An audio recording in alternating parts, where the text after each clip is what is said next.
আসসালামু আলাইকুম বন্ধুরা, আজকের এই ভিডিওতে আমরা এই জারবাতিটাকে ঠিক করার চেষ্টা করব। এসব জারবাতিকে অনেকজনে মরিচ বাতি বা এলইডি চেনও বলে থাকেন। যে যাই বলে থাকুন, জিনিসটা কিন্তু একই। জারবাতি যদি না জ্বলে তাহলে দুটি সমস্যা হয়, এক সার্কিটের সমস্যা, আরেক হচ্ছে এলইডিতে সমস্যা। সার্কিটের সমস্যা হলেও আমাদের জারবাতিটা জ্বলবে না, আর এখান থেকে যদি কোনো একটা এলইডি নষ্ট হয়ে যায় তাহলেও আমাদের জারবাতিটা জ্বলবে না। আমার এই জারবাতির সার্কিটটা 100% নষ্ট আছে। আপনাদের জারবাতির সার্কিটটা নাও নষ্ট থাকতে পারে। আপনারা এই জারবাতিটাকে খুলে তারপর এটার আউটপুট সাইডটাকে আপনারা ডিজিটাল মাল্টিমিটার দিয়ে মেপে নেবেন। টেস্টার বা কোনো কিছু দিয়ে এটাকে খুলে তারপর এটার আউটপুট সাইডটাকে আপনারা মাপবেন। ডিজিটাল মাল্টিমিটারে ভোল্টেজ রেঞ্জ সেট করে তারপর এটার আউটপুট সাইডটাকে আপনারা মেপে নেবেন। ভোল্টেজ শো করলে আপনাদের সার্কিটটা ভালো আছে, আর ভোল্টেজ না শো করলে আপনাদের সার্কিটটা নষ্ট। আমার এই সার্কিটটা নষ্ট আছে, যার জন্য আমার এরকম একটি ব্রিজ রেকটিফায়ার বানিয়ে নিতে হবে। এরকম একটি ব্রিজ রেকটিফায়ার বানানোর জন্য আমাদের 4টি ডায়োড লাগবে। এখানে আমি IN4007 4টি ডায়োড নিয়েছি। আপনারা এরকম 4টি ডায়োড নিয়ে নেবেন এই ব্রিজ রেকটিফায়ার বানানোর জন্য। যারা ব্রিজ রেকটিফায়ার বানাতে পারেন তারা ভিডিওটাকে একটু স্কিপ করুন, আর যারা না পারেন তারা সম্পূর্ণ ভিডিওটাকে দেখুন। ব্রিজ রেকটিফায়ার বানানোর জন্য প্রথমে আমরা ডায়োডের সবকটা টার্মিনাল ভালোভাবে ঘষে নেব। ডায়োডের আমার সবকটি টার্মিনাল ভালোভাবে ঘষা হয়ে গেছে। এখন আমরা ব্রিজ রেকটিফায়ার বানাবো। ব্রিজ রেকটিফায়ার বানানোর জন্য প্রথমে আমরা 2টি ডায়োড নেব। এই 2টি ডায়োডের সিলভার কালার সাইড একসাথে আমরা প্যাচ দিয়ে নেব। সাইকেলের সাইড দুটিকে আমাদের একসাথে প্যাচ দিয়ে নিতে হবে ব্রিজ রেকটিফায়ার বানানোর জন্য। এটা হচ্ছে আমাদের পজিটিভ টার্মিনাল, এই সাইকেলের সাইডটা হচ্ছে আমাদের পজিটিভ টার্মিনাল। 2টি ডায়োড নিয়ে আমরা সিলভার কালার সাইড একসাথে প্যাচ দিয়েছি। এখন আমরা আরও 2টি ডায়োড নিয়ে এই 2টির আবার কালো কালার সাইড একসাথে প্যাচ দিয়ে নেব। এই কালো কালার সাইডটি হবে আমাদের নেগেটিভ, ওই সিলভার কালার সাইড হচ্ছে আমাদের পজিটিভ, আর এই কালো কালার সাইড হবে আমাদের নেগেটিভ। এখন আমরা এই দুটোটাকে একসাথে জয়েন দিয়ে নেব। এটা হচ্ছে কালো কালার সাইড আর ওইটা হচ্ছে সাইকেলার সাইড। এখন এই দুইটাকে এইভাবে আপনারা প্যাচ দিয়ে নেবেন। এই ডায়োডটাকে আমার ভালোভাবে প্যাচ দেওয়া হয়ে গেছে। এখন আমরা এই ডায়োডের টার্মিনালগুলিকে কেটে নেব। এই বাড়তি টার্মিনালগুলিকে এখন আমরা কেটে নেব, কেটে এটার উপরে সোল্ডারিং করে নেব।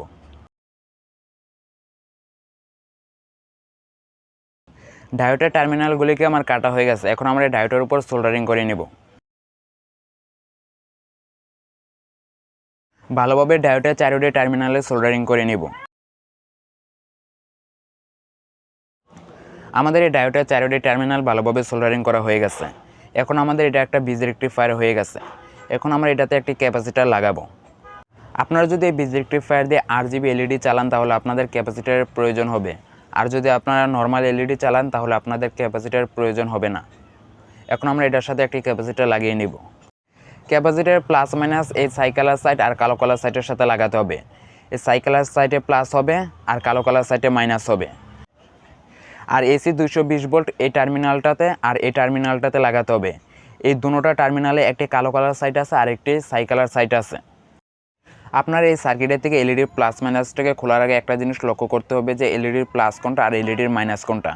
এই জিনিসটা কিন্তু আপনাদের লক্ষ্য করতে হবে, তা না হলে আপনারা ব্রিজ রেকটিফায়ারে প্লাস মাইনাস ভুল করবেন। প্লাস মাইনাস ভুল করলে আপনাদের জারবাতি যদি ভালোও থাকে তাহলেও জারবাতি জ্বলবে না।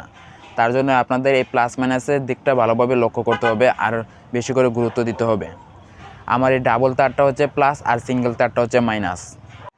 ডাবল তারটা ব্রিজ রেকটিফায়ারে প্লাসের সাথে লাগাবো আর সিঙ্গেল তারটাকে ব্রিজ রেকটিফায়ারে মাইনাসের সাথে লাগাবো। এখন আমি এখান থেকে কানেকশনটাকে খুলে নেব। জারবাতির প্লাস মাইনাসটাকে খুলে ভালোভাবে সোল্ডারিংও করে নিয়েছি। এখন আমরা ব্রিজ রেকটিফায়ারের সাথে একটি ক্যাপাসিটার লাগিয়ে নেব। 400 ভোল্ট 4.7 UF এর একটি ক্যাপাসিটার এই ব্রিজ রেকটিফায়ারের সাথে লাগিয়ে নেব। ক্যাপাসিটারের এই পাশে যে আপনারা একটা মাইনাস চিহ্নের মতন দাগ দেখতে পাচ্ছেন, এটা হচ্ছে ক্যাপাসিটারের মাইনাস। এই মাইনাস টার্মিনালটাকে আমরা ব্রিজ রেকটিফায়ারের মাইনাস টার্মিনালের সাথে লাগিয়ে নেব। এই কালো কালার সাইডটা হচ্ছে ব্রিজ রেকটিফায়ারের মাইনাস। ক্যাপাসিটারের যে পাশে একটি চিহ্ন দেওয়া থাকে সেটা হচ্ছে ক্যাপাসিটারের মাইনাস, আর যে পাশে চিহ্ন দেওয়া থাকে না সেটা হচ্ছে ক্যাপাসিটারের প্লাস। এখন আমরা ক্যাপাসিটারের প্লাস মাইনাস আর ব্রিজ রেকটিফায়ারের প্লাস মাইনাস একসাথে সোল্ডারিং করে নেব।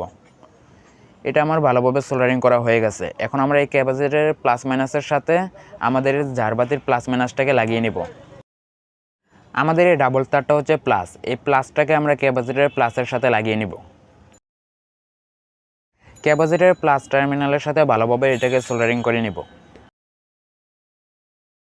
আর এই সিঙ্গেল তারটা হচ্ছে মাইনাস। এটাকে ক্যাপাসিটরের মাইনাস টার্মিনালের সাথে ভালোভাবে সোল্ডারিং করে নেব।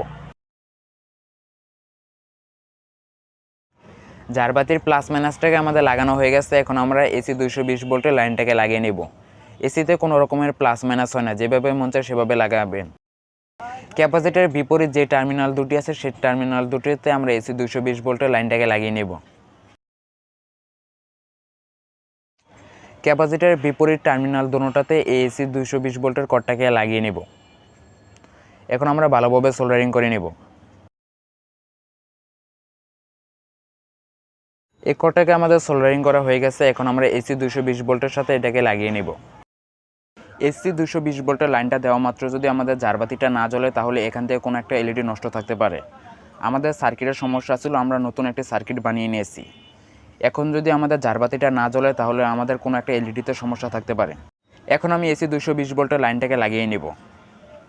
এসি 220 ভোল্টের লাইনটাকে আমার লাগানো হয়ে গেছে। এখানে কারেন্ট আছে, তারপরও আমাদের জারবাতিটা জ্বলতেছে না, তার মানে আমাদের এখান থেকে কোনো একটা এলইডি নষ্ট আছে।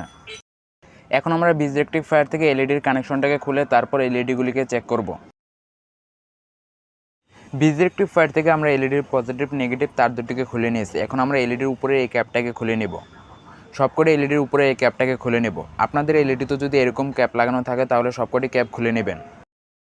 বেশিরভাগ জারবাতিতে এরকম ক্যাপ লাগানো থাকে না। আপনাদের জারবাতিতে যদি এরকম ক্যাপ লাগানো থাকে তাহলে সবকটি ক্যাপ খুলে নেবেন। আমার সবকটি ক্যাপ খোলা হয়ে গেছে। এখন আমরা এলইডিগুলিকে চেক করব। এলইডিগুলিকে চেক করার জন্য এখানে আমি একটি 30 ভোল্টের পাওয়ার সাপ্লাই নিয়েছি। দুটি পাওয়ার সাপ্লাইকে একসাথে সিরিজে কানেকশন করে এখানে আমি 30 ভোল্টের একটি পাওয়ার সাপ্লাই বানিয়েছি।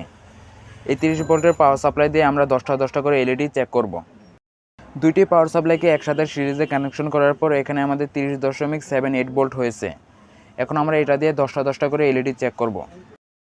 জারবাতির এই সিঙ্গেল তারটা হচ্ছে নেগেটিভ, এটার সাথে আমরা পাওয়ার সাপ্লাই নেগেটিভটাকে লাগিয়ে নেব। এটার সাথে আমার নেগেটিভ টার্মিনালটাকে লাগানো হয়ে গেছে। এখন আমরা 10টা এলইডি গুনে তারপর 10 নম্বর এলইডির পজিটিভ টার্মিনালের সাথে পাওয়ার সাপ্লাইয়ের পজিটিভ টার্মিনালটাকে লাগিয়ে নেব। 10 নম্বর এলইডির পজিটিভ টার্মিনালের সাথে যদি পাওয়ার সাপ্লাইয়ের পজিটিভ টার্মিনাল লাগানো মাত্র যদি এলইডিটা জ্বলে ওঠে তাহলে আমাদের প্রথম 10টা এলইডি ভালো আছে। প্রথম 10টা এলইডি ভালো থাকলে তারপর এরপরে 10টা এলইডি আমরা চেক করব। এটা হচ্ছে 10 নম্বর এলইডি। এই 10 নম্বর এলইডির পজিটিভ টার্মিনালের সাইডের প্লাস্টিকটাকে একটু কেটে নেব। ধারালো ছুরি বা কোনো কিছু দিয়ে এই পজিটিভ টার্মিনালের প্লাস্টিকটাকে একটু কেটে নিতে হবে। সামান্য একটু কেটে এখানে আমরা পাওয়ার সাপ্লাইয়ের পজিটিভ টার্মিনালটাকে লাগিয়ে নেব। এখন আমরা পাওয়ার সাপ্লাইয়ের পজিটিভ টার্মিনালটাকে এলইডির পজিটিভ টার্মিনালের সাথে লাগিয়ে নেব। আমাদের জারবাতিটা কিন্তু জ্বলতেছে না, তার মানে আমাদের প্রথম 10টা এলইডির ভিতরে কোনো একটা এলইডি নষ্ট আছে। প্রথম 10টা এলইডি থেকে নষ্ট এলইডিটাকে বের করার জন্য আমাদের 2টা 3টা 4টা 5টা এরকম করে এলইডি চেক করতে হবে। আপনাদের যে এলইডিটার উপরে বেশি সন্দেহ হয় সেটাকে আগে চেক করবেন। এখানে আমার 2 নম্বর এলইডিতে একটু সন্দেহ হচ্ছে, যার জন্য প্রথম এলইডি থেকে নেগেটিভ টার্মিনালটাকে খুলে 3 নম্বর এলইডির সাথে নেগেটিভ টার্মিনালটাকে লাগিয়ে নেব। 3 নম্বর এলইডির সাথে আমার নেগেটিভ টার্মিনালটাকে লাগানো হয়ে গেছে। এখন আমরা আবার 10 নম্বর এলইডির সাথে পজিটিভ টার্মিনালটাকে লাগিয়ে নেব। এই যে এখন আমাদের জারবাতিটা জ্বলেছে, তার মানে আমাদের 2 নম্বর এলইডিটাই নষ্ট আছে। এখন আমরা এখান দিয়ে 2 নম্বর এলইডিটাকে খুলে নেব। 2 নম্বর এলইডিটাকে আমার খোলা হয়ে গেছে। এটার জায়গায় আমি পরে একটা নতুন এলইডি লাগিয়ে নেব। এখন আমরা এই জারবাতিটাকে বীজ রেকটিফায়ারের সাথে লাগিয়ে দেখব আমাদের আরও এলইডি নষ্ট আছে নাকি। জারবাতিটাকে বীজ রেকটিফায়ারের সাথে লাগানো হয়ে গেছে। এখন আমরা 2 পিন প্লাগটাকে এসি 220 ভোল্টের সাথে লাগিয়ে নেব। বীজ রেকটিফায়ার থেকে এসি 220 ভোল্টের একটি লাইন খুলে গেছে। এখন আমি সেটাকে লাগিয়ে নেব। এই তারটাকে লাগানোর আগে প্রথমে আমাদের ক্যাপাসিটরের চার্জটাকে ডিসচার্জ করে নিতে হবে, তা না হলে আমাদের কারেন্টও লাগতে পারে। ক্যাপাসিটরের চার্জটাকে ডিসচার্জ করার জন্য প্রথমে আমাদের এরকম একটি তার নিতে হবে। এই তারটা ক্যাপাসিটরের প্লাস মাইনাসের সাথে লাগালে ক্যাপাসিটরের চার্জটা ডিসচার্জ হয়ে যাবে। এই তারটাকে লাগানো হয়ে গেছে। এখন আমরা আবার এসি 220 ভোল্টের সাথে 2 পিন প্লাগটাকে লাগিয়ে নিব। জারবাতির 2 পিন প্লাগটাকে এসি 220 ভোল্টের সাথে লাগিয়ে নিয়েছি, কিন্তু এখন আমাদের জারবাতিটা জ্বলতেছে না। এই জারবাতির আরও কিছু এলইডি নষ্ট থাকতে পারে বা কোনো একটি তার ছিঁড়া বা কাটাও থাকতে পারে। এলইডিগুলিকে চেক করার জন্য প্রথমে আমরা ক্যাপাসিটরের চার্জটাকে ডিসচার্জ করে নেব। প্রথমে আমরা 10 নম্বর এলইডি পর্যন্ত চেক করেছিলাম, সেখানে একটা এলইডি নষ্ট পেয়েছি। এখন আমরা 11 নম্বর এলইডি থেকে শুরু করব। এখানে 11 নম্বর এলইডির একটা টার্মিনাল ভাঙায় পেয়েছি। হতে পারে 11 নম্বর এলইডি টার্মিনালটা ভেঙে যাওয়ার কারণে আমাদের জারবাতিটা জ্বলতেছে না। এখন আমরা এই টার্মিনালটাকে শর্ট করে নিব। এই টার্মিনালটা জং ধরার কারণে ভেঙে গেছে। এখন আমরা 11 নম্বর এলইডিটাকে কেটে তারপর তার দুটোকে একসাথে শর্ট করে নেব। এই তারটাকে আমার শর্ট করা হয়ে গেছে। এখন আমি এসি 220 ভোল্টের সাথে 2 পিন প্লাগটাকে লাগিয়ে নেব। এখন আমাদের জারবাতিটা জ্বলেছে। আমাদের এই জারবাতির সার্কিটেও সমস্যা ছিল, আবার এলইডিতেও সমস্যা ছিল। একটা এলইডি নষ্ট পেয়েছে আর একটা এলইডির একটা টার্মিনাল ভাঙা পেয়েছে। বিদ্যুৎ রেকটিফায়ারটাকে আমরা এই বাক্সতে লাগিয়ে নেব। আর এলইডির জন্য আমরা যে ক্যাপগুলিকে খুলেছিলাম সেই ক্যাপগুলিও এলইডিতে লাগিয়ে নেব। বন্ধুরা, আজকের এই ভিডিওটি এই পর্যন্ত। ভিডিওটি দেখার জন্য আপনাদের ধন্যবাদ। পরবর্তী ভিডিও পেতে চ্যানেলটিকে সাবস্ক্রাইব করুন। আর এই ভিডিওটি যদি আপনাদের থেকে একটু ভালো লাগে তাহলে একটি লাইক করুন।